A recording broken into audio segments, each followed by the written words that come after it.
Hello, thank you for joining us today. I'm Laura Kunkel, America in Bloom's Executive Director. America in Bloom has been around for almost 25 years. We envision communities across the country as welcoming and vibrant places to live, work, and play, benefiting from colorful plants and trees, enjoying clean environments, celebrating heritage, and planting pride through volunteerism. Through our programs, grant opportunities, online resources, and the sharing of best ideas from towns and cities across the country, we empower communities to beautify and improve the overall quality of life. Today's webinar is an example of the ways that America in Bloom shares information to help communities become more beautiful, vibrant, and sustainable. You can learn more about AIB by visiting our website at americainbloom.org. A quick housekeeping note, if you have questions during the webinar, please put them in the Q&A section of your Zoom toolbar, which likely is at the bottom of your screen. We will answer questions at the end. Also, this webinar is being recorded. It will be posted on the website later today, and it will also be posted on the AIB Facebook page. Today's webinar is for those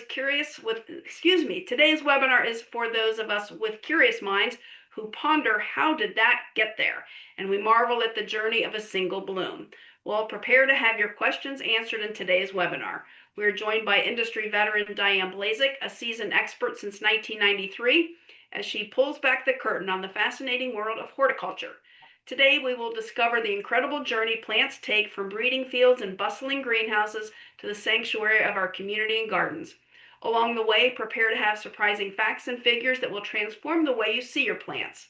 Diane, who is a very dear friend of mine, is the Executive Director of All America Selections and National Garden Bureau. She has been deeply and happily immersed in gardening from an early age. From growing up on a small family farm in Missouri to her small suburban lot in the Chicagoland area, she is passionate about everything green.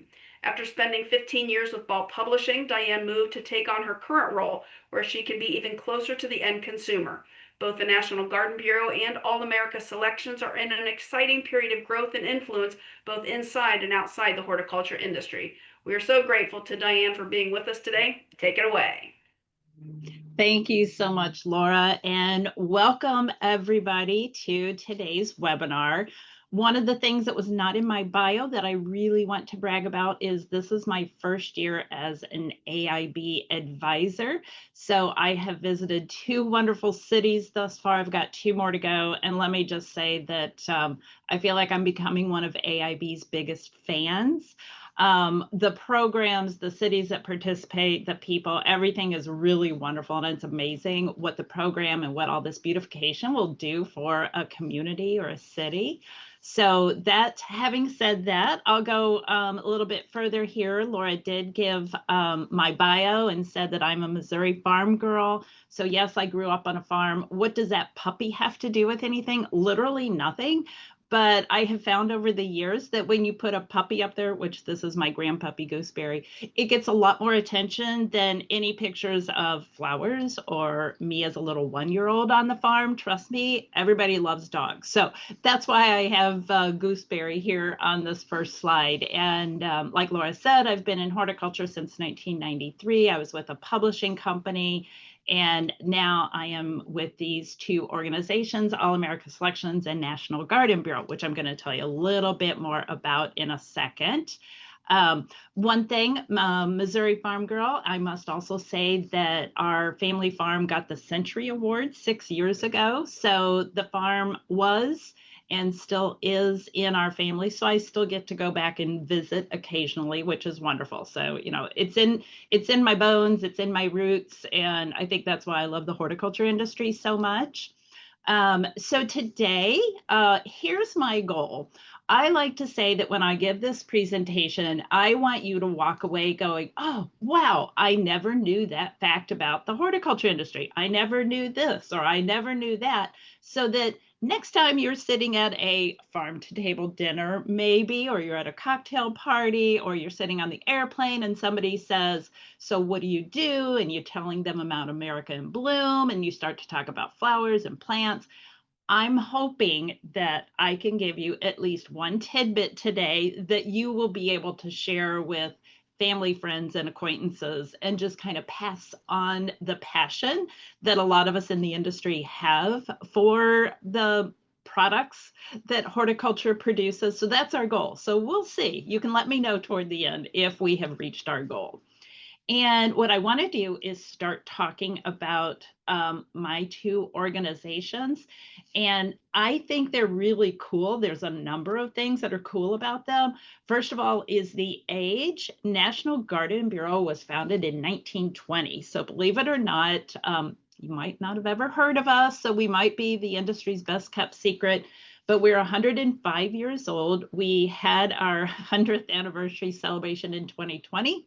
We probably all remember what happened in 2020. So all of our celebrations kind of fell flat, shall we say. There was only so much that we could do virtually or, by having webinars, and that we were not able to do anything in person. But that's okay, because actually COVID resulted in a lot of interest in gardening. We all know that. Supposedly there's 18 million new gardeners that came out of that.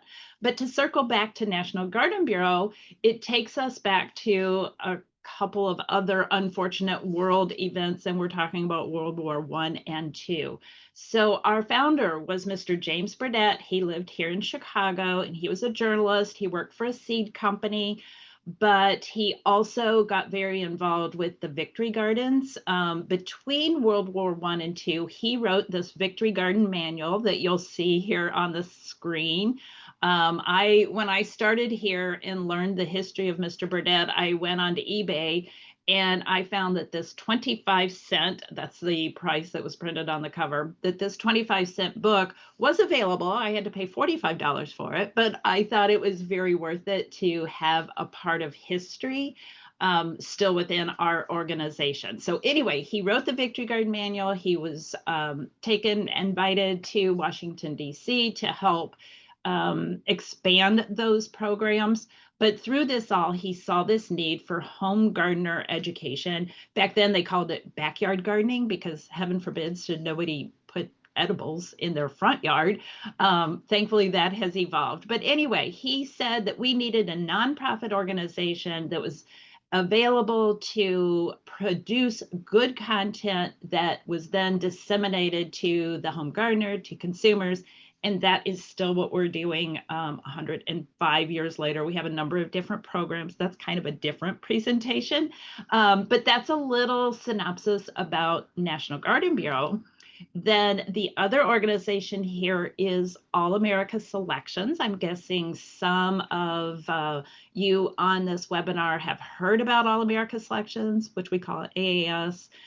Probably because of the plants that become AAS winners through our trialing program. So that's what we do, is we are a plant trialing organization. When something performs really well, we declare it an AAS winner and then we promote it.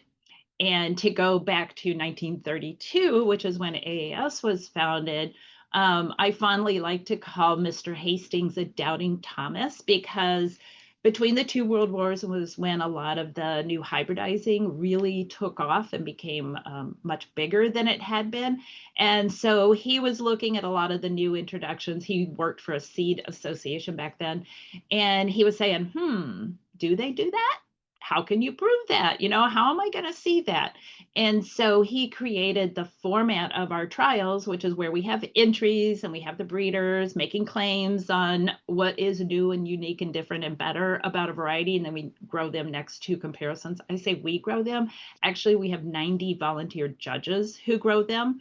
And then we analyze the scores, and then we can announce them as AAS winners. So those are my two organizations, and you're probably going to hear me kind of reference different things throughout this presentation. But the next thing I want to do is give you an overview of our industry. There are market segments, and this is kind of funny. When I started in the industry, it said horticulture, and I'm like, okay. Told my mom and dad what I were doing, and right away they were like, well, what about this tree, and what about this? And the segment that I was involved at that time was very focused on bedding plants, and it was very focused on annuals. Over the years, definitely expanded that into vegetables and perennials, etc. But when you look at our industry, we are very segmented. There are a certain number of breeders and brokers or sales agents that work only in trees. And maybe they work only in flowering shrubs, or maybe they only work in cut flowers. So, you can call them silos, but, when you look at that in regards to your community, your own home garden, your home yard, everything that's up there is probably a part of it. And so what I did was I know the categories that your AIB communities are judged on. So I just kind of matched them up. Of course, the trees has to do with urban forestry. The shrubs and others have to do with the landscape areas. The perennials, the annuals have to do with floral impact. The vegetables, the cut flowers might have to do with community vitality, maybe community gardens and things like that. So that's just a really good overview of our industry segments and how it relates to your individual communities. So now this it's kind of a simplistic little flow chart. This is designed to visually show how a plant gets from there to here, or from the breeder to your community, your home garden. So starting at the top, I have there the breeders. And if you go back here, go back to this, these are the different segments, right? And there's different breeders throughout all of these different segments. Some breeders work in multiple segments, especially more today than it was 20 or 30 years ago. But this is, like I said, very simplistic. You have the breeder, they'll deal with either dealers or brokers. Note down here, this is my little vegetable icon. This is my obvious floral icon. The only difference really is for the most part, in the floral industry, they're called brokers, and in the vegetable industry, they're called dealers. There's a little bit of differentiation in grower types in here, but then they go to either seed retailers or plant retailers, et cetera, and that's how it gets to you. Over here shows some specialized growers. You may have, like plug and liner producers or growers, and then it goes to a finished grower who sells to a retailer of several types. This one may be selling wholesale to designers, landscapers, maybe some of the people you work with for your floral inputs. So keep this in mind, because my next slide, this is like utopian vision of our industry, and if it was kept all nice and segmented. In reality, it's a little bit more I don't want to call it unorganized, because that sounds disrespectful, and I totally adore our industry and everything in it. I think what these arrows represent is the different ways each business throughout the whole distribution chain finds their niches. Maybe they have a product that they're going to sell directly to a retailer, or they're going to make exclusive to a mass merchant. And maybe a breeder also owns a broker or a dealer, or a breeder owns a plug producer, something like that. So there are a lot of different activities, business relationships going back and forth. But you know what this means is they produce a lot of wonderful products for us and for you. So that was kind of a quick overview of the distribution. And I think this is one of those tidbits that might be at your dinner party or on the airplane. The conversation there is the amount of time it takes product to get from breeder to retailer to your community to your yard. You can see some of the bigger things like shrubs, roses, flowering shrubs, roses take the longest time, which is up there at like 25 years. So it takes a long time for them to decide what they're breeding for, giving it enough years to really test it out in the field to see if it is performing what they want. And they may have one thing that they're trialing for, and they may have 50 or more varieties in the field. And, it's process of elimination. That one didn't work. That one didn't work. These two did. Get rid of those two. Keep these two. and keep going on. So the other thing on here is that you'll see there's vegetative perennials, vegetative annuals. The length of time for them is shorter to get to market. Vegetables then, and ornamental annuals, well, actually from OP annuals, not hybrids, they're back up here at around 15 to 20 years to get to market. So this is something I always think of when I see these new varieties, is how many varieties didn't make it. So this new stuff that's coming out must be pretty impressive. So I myself am a huge fan of seeing the new varieties that come out, and we're going to tell you a little bit about how those new varieties are introduced. First of all, I am not a breeder, so I am not an expert on this topic, but I just wanted to throw in kind of some terminology. Throughout breeding, you have selections, you have open pollinated, which I mentioned, hybrids, hybridization. You can propagate through seed, you can propagate through vegetative cuttings, you can propagate through tissue culture. There's also gene editing now, and that is not the same as GMO. That's basically taking out a gene from a plant of something you don't want there. Maybe it's the gene that causes downy mildew or something. So this is a fairly new area of breeding, and I think it's going to give us a lot of new plants that have even more good traits and fewer of those bad traits that may make them die or get disease. So gene editing is something new to talk about and maybe learn more about. Maybe Laura can get a really in-depth webinar on that topic. Now here's something that's very specific to vegetatively propagated annuals and perennials. And I was kind of surveying my board of directors and some of my other constituents when I was putting this presentation together. And I'm like, so what do you think is really cool about our industry? And this person was just saying, the whole process of how we go from here to there. And so if we're thinking of let's take a geranium, for example. You start with this mother stock, and quite often these are produced and grown offshore. And then the cutting, they take tiny little cuttings, and it's amazing how small they are. Then they ship them, usually has to be overnight or 2-day, into the US. You stick those URCs, which are unrooted cuttings. If it's a seed that propagated variety, they're sowing seeds. And then you transplant that liner after it's rooted out into a finished pot size or finished tray, continue to grow it out. And then as a grower or as a breeder, then you're shipping it off to the retailer, and then you just hope it gets cared for, because you could have put all this work in and then somebody at retail forgets to water it, puts it out in the sun too long, something like that. So all these baby plants that go from there to here, and as a breeder or a grower, you're just like, okay, please take care of these, please take care of these. So it's kind of interesting that they become endearing products to you. We know a breeder who every time he talks about one of his varieties, he calls them his babies. So that tells you the passion that the breeders put into their products.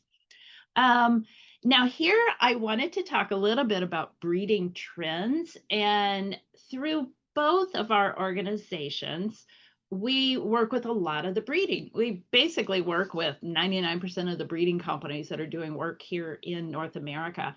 So we're lucky, we're kind of on the forefront of getting to see some of these things that they're breeding for. And why are they doing that? Well, there's a need for it. Way up there, the disease resistance and the weather resistance and tolerance with climate change. We're all having to deal with different things. In some cases, it may mean, well, we're gardening in a warmer zone, but it also may mean we don't have as much water. So we want like a drought tolerant plant. In some cases, it's just consumer preferences. And it's less so in trends, it's more so by demographics, gender, but color it changes a lot. It's very hard for the breeders to keep up with it, but that's more of a supply and demand issue. What if one year it is just brights for whatever reason, everybody wants bright colors. The next year they wanted muted watercolor tones. And again, like I say, if you're a retailer, you'll probably see this in your SKUs that are being scanned. You could also probably just take a look out there and you may identify, okay, well, I have this demographic, this age group, whatever the case might be. I'm in the South and all of our homes are brightly colored, so they want bright colors out front, whereas I'm in a different area and they want pastel. So that's something that the breeders look at. This container friendly, I hate to say that that's a trend. It has been around for, I don't know, 20 some years. And as our property sizes decrease, more and more people are doing patio gardening, window box gardening, hanging plants, containers. They don't have the 2 acres to plant. So container friendly is something that they're also breeding for, because if you take, a huge petunia and it's going to overgrown a container, they're going to breed that to be more compact. Or maybe there's a Verbena bonariensis that grows to 4 feet tall, but today's consumer, if they're doing a lot of container gardening, they want it 24 inches tall, so they'll do okay in containers. So a lot of these are just different things that the breeders are working on. These are the traits they tell us, like in our AAS trials or with National Garden Bureau, our new varieties. And you're going to see that anytime you see a write-up on a new variety, these are some of the things that they will talk about and why you might be more interested in them. So that's some of the breeding trends. This next one, I'm sharing this because I thought it was interesting. I did mention GMOs in reference to gene editing earlier, and you can be on one side or the other. I'm not saying one is right or wrong. We just decided to do an acceptance of consumer opinion, and we did this 4 years ago just to see where people were at that time. And as you can see, they were receptive if GMOs were available in their food crops that they were growing. Non-food ornamental crops, it was much higher. It was almost 20% higher there, where 71% of the people said, I'm okay with GMOs in my ornamentals. And one of the reasons I bring that up now is one of the newest things that's been on the market for about a year is this bioluminescence petunia that you see here. So this is one that will shine when the sun goes down and the lights are off. You'll be able to see this bioluminescence, which comes from a mushroom gene. Actually, I think it's like 14 or 15 mushroom genes are put into this petunia. So this is something new. What I'm waiting to see is where else will this gene be put in other plants that we have in our yard. So it's something new and cool. I think that's a fun fact. Now let's talk about variety introduction. So you have all of these different breeders. They're working on a lot of different crops.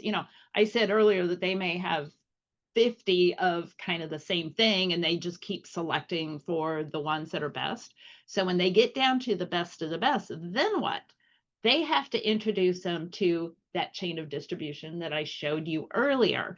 And how do they do that? There's a number of of events, which I'll talk about in the next couple of slides. But just for some round numbers, this is kind of what I see, and the numbers may be exaggerated.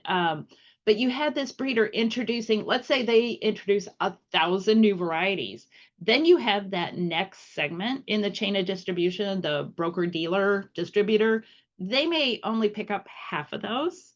And then the grower maybe picks up half of those. And then the retailer, because they only have so much room on the bench or so many carts they can put in their parking lot, they may only pick up half of those.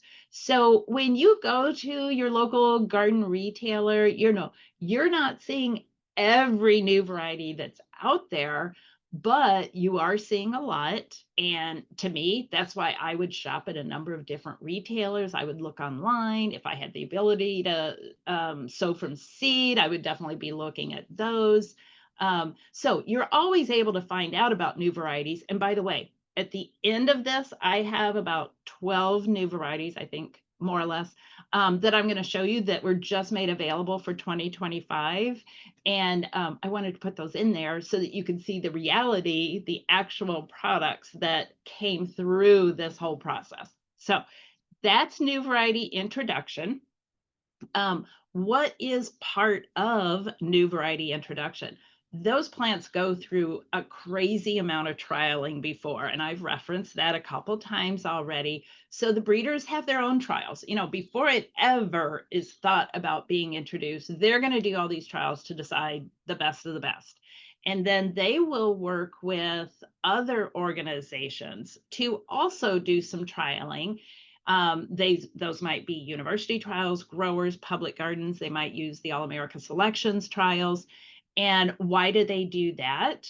Because the breeder may have one or two locations here in North America. By working with these other organizations, they're going to be able to see how it does throughout the United States and Canada, which is where most of these trials are located. So then they're able to get all this data back, and they find out, especially with a perennial, also with a vegetable, they may say, well, in the Pacific Northwest, we have too cool of a climate, and it's too rainy. This petunia didn't do well. In the Southwest, they might say, oh, these hot peppers were fantastic, but in the Northeast, it'd be like, yeah, our growing season's too short for these hot peppers. So all these trials provide good information for the breeder. They know how to market it. They know if it should be regional or not. They also are able to provide a lot of data to their customers. Well, when growing, we figured out that we had to apply a fertilizer every 10 days, something like that. That helps that breeder know how to recommend growing that particular variety to their customers. So plant trials are all over, and they happen in various stages of the breeding introduction phase. And it does all that before it gets to the home gardeners. Now, in the case of All America Selections, and actually some of these have both display gardens as well as trials. For us at All America Selections, that's two separate things. Our trial grounds, there are a lot fewer of them. I mean, we have like 90, so there's a lot of them. But these are not designed to be pretty. Think of a scientific experiment. You have beaker after beaker after beaker, and it all looks the same. And that's basically what a trial is. We have our judges that have row after row after row after row of pink petunias so that they can compare them and everything. But once something is introduced, it is readily available. We've declared it an AS winner if it's come through the trials. Then we send it out to display gardens. And basically, display gardens are public gardens. I'm sure you have a lot of these in your communities that are open to the public, either with paid admission or not. A lot of the Master Gardener demonstration gardens are wonderful as display gardens. What they're doing is they're planting these new varieties, they label them, they're able to educate consumers. Same thing with public gardens. You take a Dallas Arboretum, a Denver Botanic Garden, Chicago Botanic Garden, they're doing the same thing, is they're planting out these new varieties, labeling them as a service to their members, their visitors. It's all part of educating everybody about all the new varieties. So that having said, I'm just popping in a couple pictures because this shows you these are not display gardens. These are trial grounds. So for example, this one is out in Utah, Olson's Greenhouses, and they do container trials. So you can see they're planting this petunia, this petunia, this petunia, this calibrachoa, this lantana, etc.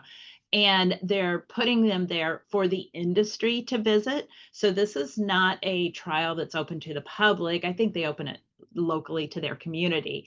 But it's really for the industry to visit. A broker sales rep, a retailer, a grower will go visit here and say, okay, we want this variety, we want that variety, we don't want that one. So that happens. This is primarily vegetative annuals, but they also do seed annuals at Olson's. And then I put this one in to show you an in-ground trial, and this is over in Michigan. This is Walter's Gardens. a very large breeder of perennials. So you can see what one of their trial grounds would look like. So if you can imagine just walking through here, how hard it might be to pick your favorite. If you're a buyer for a retailer and you have to say, okay, I'm going to choose this purple one, it's a tough job, but somebody has to do it. And then this trial here is a vegetable trial. This is in upstate New York, and you're seeing that they're allowing their brassicas to go to seed because they're testing the seed yield, and also the number of days that it goes to seed. In some cases, you don't want it to go to seed because you want it to be slow bolt when we're talking about a brassica. But if you're a breeder, you want it to go to seed a lot sooner to get that seed harvest. So that's kind of a happy medium that they're trying to reach. And then right here in Chicago, we have the gardens at Ball. And these are both display gardens. They have beautiful displays out there, but they also do a lot of trials. They trial for All America Selections. They trial for a lot of the other breeding companies because they're also a distribution company. So if you ever get a chance, I think they have a day in either July or August that they're open to the public, but it is definitely worth a visit. And then there's some other trials and open houses. So with All America Selections, we decided to promote some of our trial grounds that have industry events. So again, these are not open to the public, but as a city or a community, if you're wanting to really go somewhere locally, like if you were here in Chicago, you would want to go to the Ball Seed Customer Days. If you're out in the Denver area or anywhere really in Colorado, you'd probably want to go to the CSU Flower Garden trials there. What this does is it takes the onus off you of having to try all these varieties. You could see them locally and see how they're doing, because you may decide your city wants to name a flower of, this flower is our city flower, or you want to decide which petunias you want to grow in all your medians next year. Well, this would be a good way if you visited some of these events. And we call them introduction gardens. It's on the AAS website and it's on the tab called Introduction Gardens. So we have, I think, 12 of them listed that are industry events. So that's an opportunity you might want to take advantage of. I was talking about the breeder introduction, and one of the big places that these introductions are presented every year from at least the annual and perennial standpoint is the California Spring Trials. So this is an event that's open to the industry, and you travel out there and you get to see the newest of the new for next year. Some other events are, we do something similar in the vegetable industry. Now that is usually done in summer so that you can see vegetables at their peak, when they're harvested or ready to harvest. And then just talking a little bit about plant trialing, this is a conference we're putting on for plant trialers. And I just wanted to express, plant trialing is not for the newbie either. It's just like, oh, look at that pretty red petunia. Oh, look at that pink petunia. Oh, look at that. You have to know a lot of the logistics and the science behind breeding and what it takes to get it through the market. So we're actually putting on a full 2-day conference all about plant trialing. So yes, things like that really exist. And then display gardens. I just wanted to insert this. I'm not trying to make this a sales thing, but if any of your communities have a public garden, have a master gardener demonstration garden, and they want some information about being an AS display garden, you just go to our website and click on display gardens, and you can find one to visit or see which one is in your state. Or if you're wanting to become a display garden, I'm sorry, this is covered up. I just wanted to show you the tab under display gardens. So the first is visit. If you're wanting to look for a display garden, we have about 200 in North America. But then down here is become a display garden. So there's information both ways, either visit or become. And okay, so talking about trials, one of the things that I think is super cool is the fact that, at least with the All America Selections, we have trials. Even the breeders, like I had mentioned earlier, they may have 50 varieties, all of the same white petunia, because they're comparing them against each other. They may be comparing them against another breeder's variety to see how theirs performs. And so I always say a picture's worth 1,000 words. So this was Main Street Coleus that was in our trial, and it was trialed against another variety. And the claim was that it would hold a more vibrant red color throughout the season. So you can see this one started to turn bronzy, and Main Street Beale Street remained red. And then this calendula here, you see the entry, and the claim on this one is has larger larger bloom size. And you can see with comparison 1 and 2 that yes, it certainly has larger blooms. And by the way, this one is in holdover status. So if you keep track of our AES winners, hopefully this will become an official AES winner in the next year or two. It takes time to get it to the market. So here is something that I also find very interesting is the fact that we are in a very international industry. And you may not think that. You may think, oh, the grower down the street, grows these and I bring them home 5 minutes and I plant my geraniums. It is an unbelievably international industry. Earlier, I mentioned vegetatively propagated items and how there's mother stock and that it's usually offshore. So that's one thing. Plant expeditions, plant explorers, when they're looking for new perennial types, they may be, I was traveling with somebody not too long ago that had done this in Siberia, had done a plant expedition. Week 24 trials. I mentioned California spring trials. Week 24 trials is the European version of that, and it's actually going on right now. We work with a lot of breeders from Asia. In fact, that melon that's listed there is Me Lemon melon that was an AS winner a few years ago, and that's from an Asia breeder. Flora Select, that logo that I have down there is basically the equivalent to All America Selections, but they serve Europe. And then there's companies with the US presence that may have their headquarters in Europe or in Asia or elsewhere. So it really is a very international industry. You get to meet a lot of wonderful people with the different breeders and other aspects of the distribution chain. So it really opens your eyes to what is happening around the world. And it also opens your eyes to some of the flavor profiles or the preferences for ornamentals when you're looking and seeing like maybe which annual crops are best sellers in Asia versus Europe versus North America. So all in all, just a very interesting aspect of our industry. And you never know, you may have something in your garden that was, bred in Korea. So yeah, that to me is a very fun part.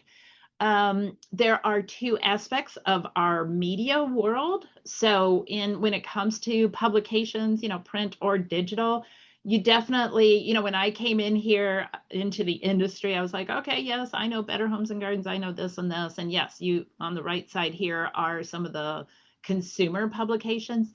There's also a huge variety of industry publications. These are for the professionals on that side of the industry.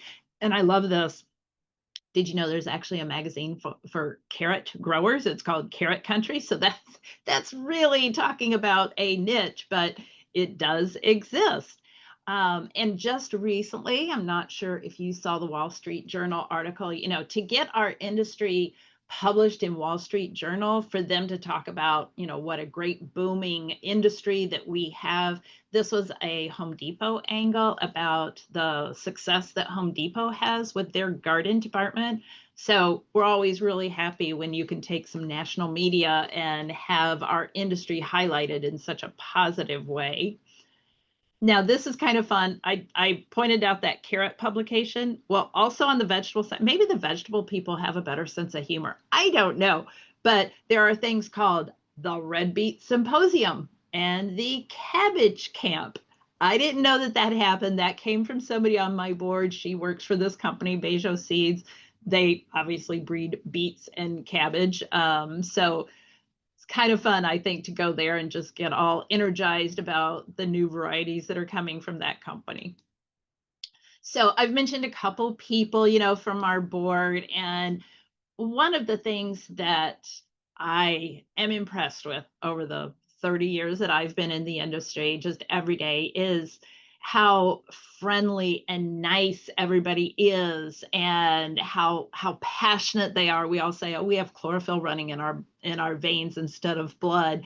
There's a lot of family run businesses here. There's a lot of partnerships, collaborations.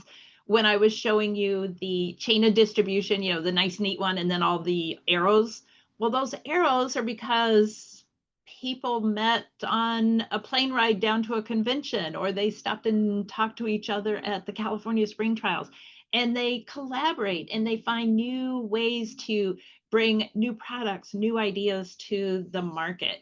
And so, hopefully you are in a position where when you go to work every day, you're like, I love going to work because I get to talk to so and so and so and so and so and so today. But that's how we feel in the horticulture industry. At least those of us have been in it any time, we realize what a great people centric or industry that we are. So, not trying to make you jealous, but I am trying to tell you that when you run into people from this industry, I think you're going to like them. Here's something else. We had talked about breeding trends a little bit. There's also gardening trends. With National Garden Bureau, we have a quite large following, social media, our email addresses, YouTube, etc. So we're definitely hearing about and sharing garden trends quite often. Old Farmer's Almanac contacts me every year and wants to say, okay, what are some of the upcoming trends that are happening in gardening? So we share those. And then, of course, we use them and share them in our blogs, our webinars, any stories that we might write, etc. And then going back to the plant breeding trends, some of the things that I feel like we're seeing is new and trendy colors. And this applies obviously to the vegetables, since I have that purple cauliflower there. By the way, purple is really in with vegetables right now. Healthier vegetables, the unique like this, higher yield. So those are some of the things we're seeing when people are breeding. And this next slide, I'm just going to show you this because this was, I think, is still our most popular social media post ever. And I think it shows the humor that we gardeners have. Is we posted this about poop and it got the most likes and the most shares on Facebook. So go figure. We all have fun with what we do, right? Going back a little bit to talk about trends, how we're able to identify some of these trends and topics that people are wanting to learn about is through our videos and our webinars. So believe it or not, these two are our most highly watched videos. This one on caladiums, she even said, she's like, this is too simple. I'm not sure I should do the video. And we were like, well, do it. And let's see here, 512,000 views. And I think this was pulled about a year ago. She was just telling the difference between the two types of caladiums. And then this gentleman, he was like, well, let's talk about keeping geraniums blooming. And again, it's way up there on views. All he's telling you is to deadhead. But we have 18 million new gardeners out there. They need to know some of this simple information. So we do this like through our YouTube shorts, but then we also do in-depth things. We've got hour-long webinars. Ask the Experts About Hydrangeas was our number one. We've got, 1,500 people to register for this webinar. And now the recording, just like Laura's recording today, the recording that we have on YouTube is our most highest watched long form video. And then we also do videos where we have members who are book authors and they talk about gardening and they share, some of their insider information about how they came to write this book, what they learned in the writing of that book. And that's been a really, really popular webinar series that we've done. And speaking of popular webinars, I said hydrangeas was number one. This goth gardening, we did it as a blog, we did it as a webinar, we have a couple videos on it. And I would say that was like one of the trendiest things about a year ago was goth gardening. So I was thinking this and I'm like, well, how would a community use that? And I'm thinking, oh, what if you have a Halloween event and when you want to set up, like a special maze or a special display in your downtown area?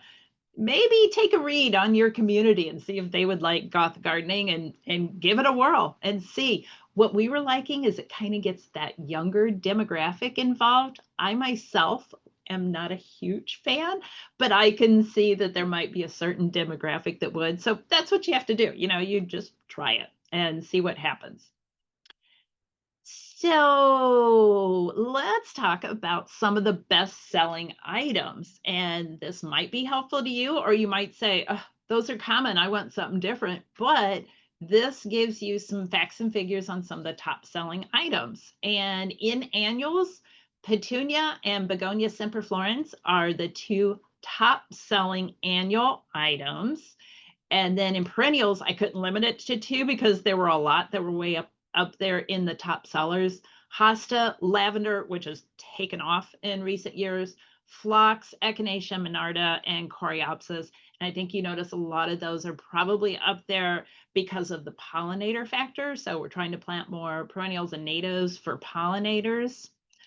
Oh, I feel like I'm switching gears on you here. Plant factories and robots. I don't know if you knew, but most of the large greenhouses are using a lot of automation. It's increasing, with labor becoming harder and harder to get. They're trying to fill in with automated equipment.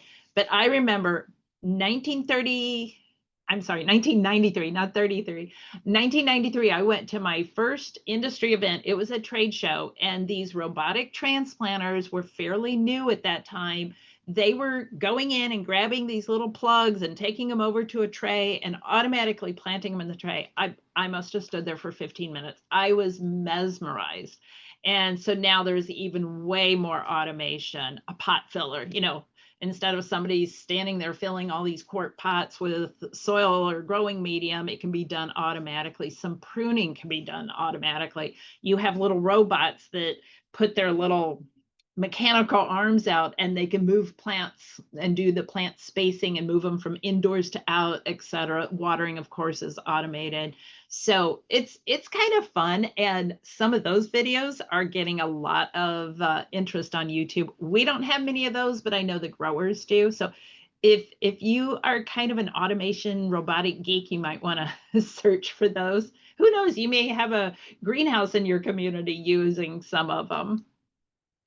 Okay, so I had kind of mentioned new plants, right? A few times throughout here. And with National Garden Bureau, we have a new plants program. This is a screen grab of our website, and you see new plants. So we are getting all the new plants in fall. So we launched this program on December 1st of every year. So if you're really itching to see, mark your calendar, go to the website, ngb.org/new plants, and you're going to be able to see the new plants for, say, 2026. You'll see them this December. And so this is when I get to show you, I think I put about 12 in here. You might be interested in some of these. So here are a few of the cool new plants for 2025. Azalea, it's part of the Encore series. This one is called Autumn Kiss. A hydrangea, this is called Pink Shades Magical. And again, you should be able to find all these at retail. Boxwood, if you are in an area that's getting boxwood blight, you might want to try this Better Boxwood series. There's 4 different shapes, heights. This one is called Skylight. Here is an Agastache, wonderful for pollinators. It's called Summer Long because it blooms for a lot longer period of time. Here's Coreopsis Makeup. It kind of looks like it's got a little lipstick kiss in the middle there. And here's Agora Flutterby Fountains, great for pollinators also, and it just gives a little motion in the garden, the way that it kind of flutters by. Here's another perennial. This one is an AS winner called Salvia Blue Bayou. Definitely a longer and earlier blooming salvia. And then I've got a couple edibles. Earlier I said purple was in. So we have cauliflower Murasaki Fioretto, and this is a purple sprouting cauliflower. So that's that unique factor. And then we have a purple kohlrabi called Constance. We think this one's great for kids because you can tell them it kind of looks like a UFO, if kids still like UFOs. This is one of our tomato winners called Tenatico. And here is the Sunfinity double yellow sunflower. Instead of being, your single sunflower, one branch, one flower, this one is a shrub bush type of sunflower, blooms all summer long. Here's two celosias that are AAS winners, Flamma Pink and Flamma Orange. And another AAS winner that we have is Dahlia Black Forest Ruby. It's called Black Forest because of that foliage, and then it has the ruby colored flowers, the blooms on it. Dianthus Capitan Magnifica. This one is a cute little plant. It's got the light pink edging on each one of those petals. And was talking to the breeder, and she was telling me, what you need to do is just keep cutting off these flowers and putting them like in a little bud vase. The more you trim the blooms, the more it will produce blooms. Here's a marigold called Mango Tango. It almost looks like somebody who's wearing a tango dress, right? And then I think I'm wrapping up with some petunias shake raspberry. It was called this because they think it looks like a lemon and raspberry shake swirled together. And then our other petunia is called Deco Max Pink. You can tell by the photo that this is definitely a spreading petunia covered with blooms. The blooms were bred to be slightly smaller so that they're more resistant to rain. So they'll bounce back a little bit better after the rain.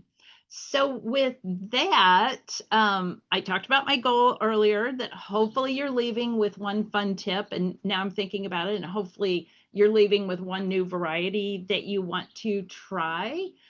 So Laura, do we have any questions, or did I talk too fast and overwhelm everybody? Well, first, let me tell you that you had a lot of tidbits in there, and I can't wait to share all of them on the pickleball court tonight.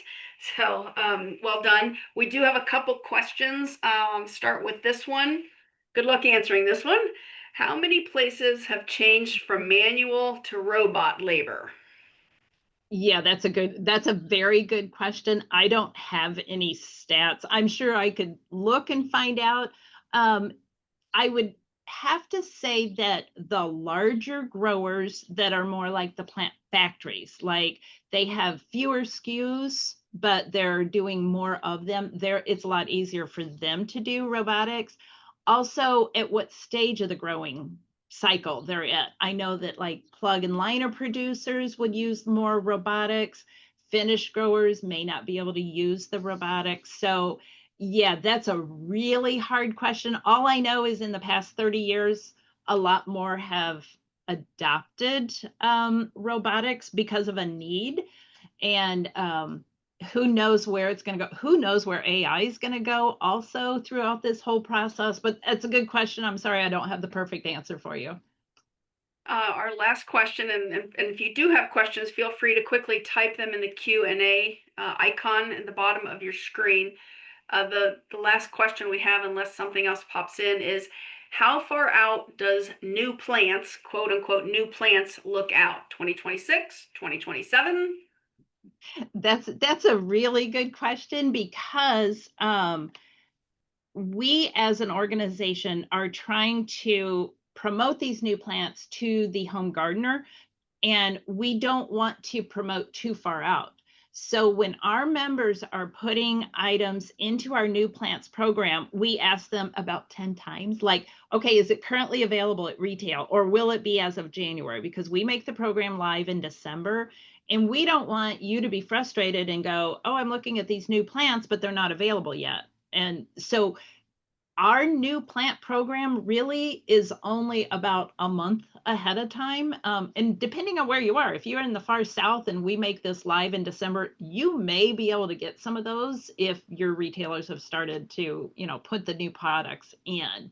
So to answer your question, All America Selections, I mean, the entries, like we're getting entries right now for our 26 trial, that may not hit the market until 2027, 28, 29.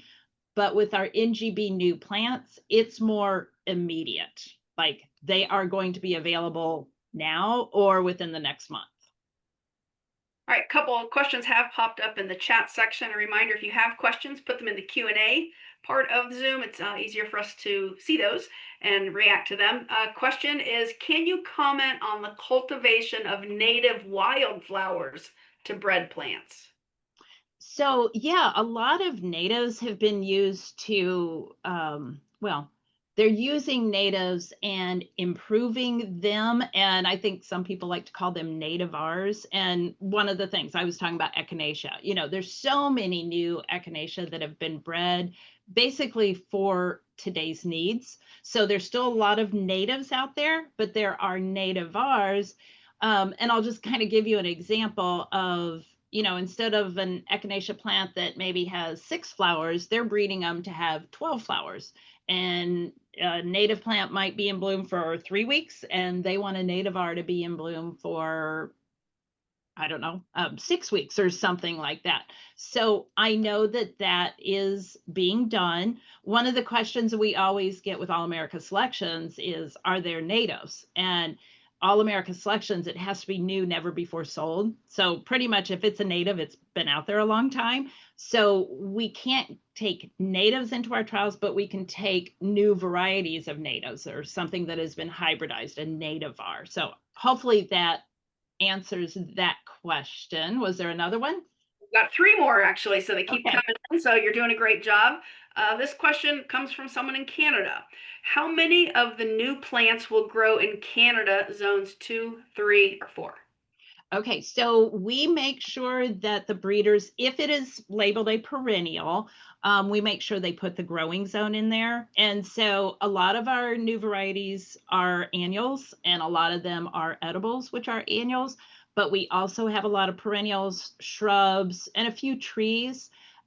So if you go onto the AS website or the NGB website, they will put that hardiness zone on there. And it's interesting because I was just looking at some scores for something from our judge, and he was up in, trying to think, he's our most northern judge, and the name of his city escapes me. It's Vanstone Nurseries. And I was just looking, and he was judging some perennials, and he had said, oh, this one looks pretty good for us up in here in zone 4. So we are trialing for that, but also the breeders will mark that on the website, so you will know when you're looking at them if they're hardy for your zone. Great. Next question. This comes from someone in Ohio. How many new varieties come to market every season, and what is their longevity before something quote unquote better comes along? Great question. In that one slide, I had put 1,000, and um, that was a guess. And when you're asking about how many new varieties come along, it's like, well, how many shrubs are there? How many trees are there? How many annuals are there? How many perennials? Annuals, I would say, have a lot of new varieties coming forth. And then let's talk about them being displaced. And I'm going to equate that a little bit like with our AS trials.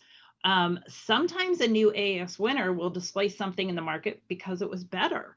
The breeders are doing this all the time. I know that breeders take out entire series because something better comes along, and they're like, okay, this is much easier. This has more flowers. And like I tell all the consumer groups I talk to, what these breeders are doing is working on things to make you more successful.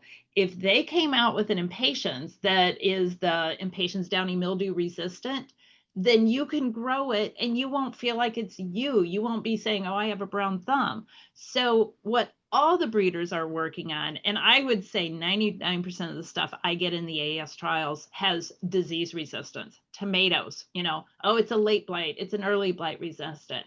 Almost everything has improved disease resistant. And these diseases keep tweaking, there's a different race. So that's what the breeders have to keep working on. So I think I answered all parts of that question, or did I miss one? I think you answered it. All right, we have one question left. This is a sort of a final call, if you will, for those who do have questions to quickly type them in the Q&A section. All right, this question comes from Chicagoland. In talking to consumers, can you explain what they can do working with their local retailers to encourage them to carry and promote new plants? Yeah. I would say just talk to your retailer and ask for some of these new varieties. And if the retailer says, well, I haven't heard of it, it's like, well, you need to be keeping up to speed on some of these new things. It's are you keeping track? Are you reading the trade publications? Are you going to AS? Are you going to NGB? The retailers have to be aware. And so here in Chicagoland, I mentioned the ball gardens. If I was a retailer in Chicago, I would always be going so I could see some of the new stuff. I don't want to be carrying the petunia that's 10 years old and only gets 5 blooms. I want the new one that has 50 blooms at all times. So I think the retailers just really need to be staying on trend, up to date. And as a consumer, I'd be going in and asking for them. And you never know, hopefully they will get on the boat and be carrying some of the new and better stuff. If it's old and it's still great, then keep carrying it. But so many of the new things have been improved. Great. That is it for the questions. I just did want to comment that in the chat there are several comments about how wonderful your presentation has been today, and I'm going to echo that as we close. Thank you so much, Diane. That was really outstanding. Appreciate your being with us today. We will have a recording of this webinar posted on the website later today, and it will be posted on the AIB Facebook page. If you're not following us on social media, please do so. Our next webinar is Tuesday, July 8th at noon. We are switching gears. That webinar is about managing historic assets through tax credits and ordinances. It will be presented by Christina Whitney, an AIB advisor and a registered professional archaeologist. We are in for a treat with her presentation. You can learn more about AIB's webinars and other programs by visiting our website at americainbloom.org. I do want to promote the annual AIB Symposium and Awards program, which we will have this fall, September 25th to 27th. We're going to Michigan this year. We'd love to have you join us for this 3-day conference that focuses on helping communities become more beautiful and vibrant. Diane will be there, so if you have more questions for her, you can catch her in person. Visit the website to learn more about the symposium. Thank you to everyone for joining us. Thanks again to Diane for a great presentation. Have a wonderful day, everyone.